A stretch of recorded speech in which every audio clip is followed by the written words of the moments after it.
सोचिए अगर आपकी वेबसाइट सीधे गूगल से बात कर सकती तो कैसा होता। आज हम स्कीमा मार्कअप के बारे में बात करने वाले हैं। ये एक तरह का सीक्रेट कोड है जो आपके कंटेंट को सर्च रिजल्ट्स में सबसे अलग दिखाने में मदद करता है। सच तो ये है कि ज्यादातर मामलों में नहीं। जो आपके पेज पर लिखा है और जो सर्च इंजन समझता है, उसके बीच अक्सर एक गैप रह जाता है।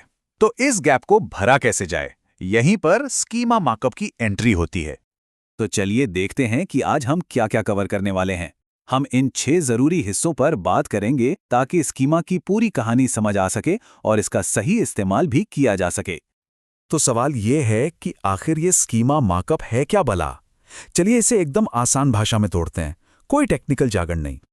देखिए, स्कीमा सिर्फ ये नहीं बताता कि पेज पर क्या लिखा है, ये बताता है कि उसका मतलब क्या है। इसे ऐसे समझिए जैसे आपके वेब पेज के लिए एक डिटेल्ड न्यूट्रिशन लेबल हो। ये गूगल को साफ साफ बताता है कि अंदर क्या है, किसी रेसिपी को पकाने में कितना टाइम लगेगा, किसी प्रोडक्ट की कीमत क्या है या किसी कॉन्सर्ट की तारीख क्या है। तो ये स्ट्रक्चर जरूरी क्यों है? सोचिए, इंटरनेट पर ज्यादातर जानकारी बिखरी हुई है, मशीनों के लिए एक शोर की तरह। स्कीमा इसी बिखरे हुए डेटा को एक साफ सुथरी शक्ल देता है, जिससे गूगल जैसे सर्च इंजन के लिए उसे समझना बच्चों का खेल हो जाता है। अच्छा, तो अब सबसे बड़ा सवाल, इससे एसईओ को क्या फायदा होता है? और यकीन मानिए, बात सिर्फ रैंकिंग बढ़ाने से कहीं ज्यादा गहरी है। जरा स्क्रीन पर देखिए, एक तरफ है एक नॉर्मल बोरिंग सा सर्च रिजल्ट और दूसरी तरफ है स्कीमा वाला रिच रिजल्ट, जिसमें स्टार रेटिंग्स, कीमतें और दूसरी जरूरी जानकारी भी दिख रही है। आप बताइए, कौन से लिंक पर क्लिक करने का ज्यादा मन करेगा? जाहिर है दूसरे वाले पर।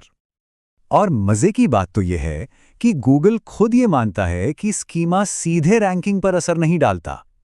जैसा कि वो कहते हैं, इसका असली जादू विजिबिलिटी बढ़ाने और सर्च रिजल्ट्स को बेहतर बनाने में है, ना कि आपको सीधे नंबर 1 पर पहुंचाने में।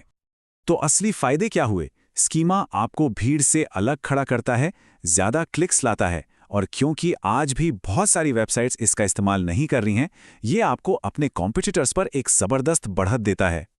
ठीक है, अब जब ये समझ आ गया है कि ये क्यों जरूरी है, तो चलिए बात करते हैं कुछ सबसे पावरफुल स्कीमा टाइप्स की, जिन्हें आज से ही इस्तेमाल करना शुरू किया जा सकता है। अगर आपका कोई ब्लॉग है या आप न्यूज़ लिखते हैं, तो आर्टिकल स्कीमा आपके लिए मस्ट हैव है। ये गूगल को बताता है कि हेडलाइन क्या है, लेखक कौन है और आर्टिकल कब पब्लिश हुआ।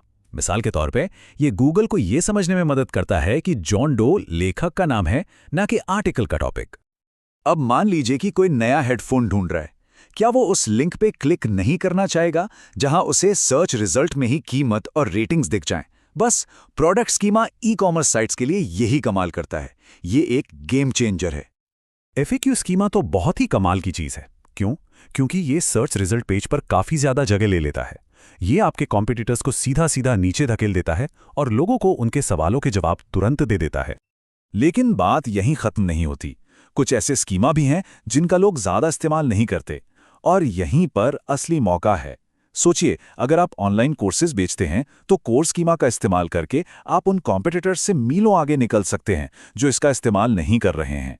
ये एक छिपा हुआ हथियार हो सकता है। स्कीमा सिर्फ आज की बात नहीं है, ये आपके कंटेंट को भविष्य के लिए तैयार करने का एक तरीका है, और भविष्य एआई का है। इसे ऐसे समझिए, एआई को सीखने के लिए डेटा चाहिए होता है। स्कीमा उसे ये डेटा एक साफ सुथरे, ऑर्गेनाइज तरीके से देता है, जिससे एआई के लिए आपके कंटेंट को समझना, उस पर भरोसा करना और उसे इस्तेमाल करना बहुत आसान हो जाता है। तो एआई की दुनिया में स्कीमा इस्तेमाल करने का मतलब है कि एआई के जवाबों में आपके कंटेंट के आने के चांस बढ़ जाते हैं। गूगल की नज़र में आपकी क्रेडिबिलिटी बढ़ती है, और यह पक्का होता है कि एआई आपकी जानकारी का कोई गलत मतलब ना निकाल ले। तो अब सवाल आता है कि इसे लागू कैसे करें। अच्छी खबर यह है कि इसके लिए आपको कोई कोडिंग का महारथी होने की जरूरत नहीं है। कई रास्ते हैं। अगर आप अभी शुरू कर रहे हैं, तो वर्डप्रेस प्लगइन्स या ऑनलाइन स्कीमा जनरेटर्स सबसे आसान है। वो आपका ज्यादातर भारी काम खुद कर देते हैं। चैट जीपीटी भी कोड बनाने का एक बढ़िया जरिया है, और जिन्हें पूरा कंट्रोल चाहिए, वो तो हमेशा इसे खुद कोड कर ही सकते हैं। प्रोसेस बहुत सीधा सा है। पहले मार्कअप बनाइए, फिर उसे अपनी साइट पे डालिए, और आखिर में उसे वैलिडेट कीजिए। हाँ, ये आखिरी स्टेप भूलना नहीं है। वैलिडेशन बहुत ज़रूरी है, ताकि ये पक्का हो सके कि गूगल आपके मार्कअप को सही से पढ़ पा रहा है। एक छोटी सी गलती भी सब बेकार कर सकती है। अब स्कीमा को सही तरीके से इस्तेमाल करने के लिए कुछ नियम हैं जिनका पालन करना जरूरी है ताकि आप गूगल की गुड बुक्स में रहें। ये सब गूगल के साथ एक भरोसा बनाने जैसा है। सिस्टम को धोखा देने की कोशिश मत कीजिए। सिर्फ वही दिखाइए जो पेज पर सच में मौजूद है। जितना हो सके स्पेसिफिक रहिए और अपनी जानकारी को हमेशा अप टू डेट रखिए। तो हम इस सवाल के साथ अपनी बात खत्म करते हैं। जैसे जैसे सर्च एआई की तरफ बढ़ रहा है, स्कीमा मार्कअप अब कोई ऑप्शन नहीं बल्कि एक जरूरत बन गया है। ये मशीनों की भाषा बोलने का तरीका है। क्या आपका कंटेंट इसके लिए तैयार है?